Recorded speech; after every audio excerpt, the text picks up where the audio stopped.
You download a file in Safari on your iPhone 17, but when you try to find it later, it feels like it disappeared. The good news is that Safari downloads are saved in a specific place, and there are a few easy ways to locate them, even if you don't see them right away. Here's where to find Safari downloads on the iPhone 17 series. The most common method is through the Files app. Open the Files app, then go to the Browse tab. Then tap Downloads. The Downloads folder typically stores files you download from Safari and other apps by default. If you just downloaded something recently, you can also access it directly from Safari.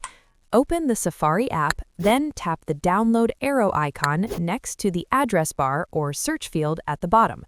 This shows your recent downloads, and you can tap any file to open it instantly. Now, if you want to change where Safari saves downloaded files, just open Settings.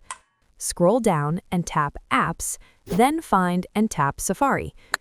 From the Safari app settings menu, scroll down to the General section and tap Downloads to see your current download location. If it's set to iCloud Drive, you can switch it to On My iPhone or tap Other to choose or create a specific folder for your next downloads.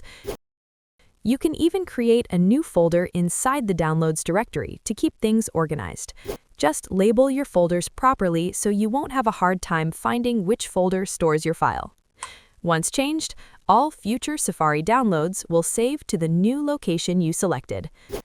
Another way to access downloaded files on your iPhone 17 is through the Preview app. Just launch the Preview app, then go to the Browse tab. Find Downloads from the list of folders, then tap it. All your downloaded files will be displayed here. And that's it. If this helped you track down your Safari downloads on iPhone 17, give it a like and check out our other tutorials for more tips that make everyday iPhone use easier. Thanks for watching, and stay tuned for more videos like this.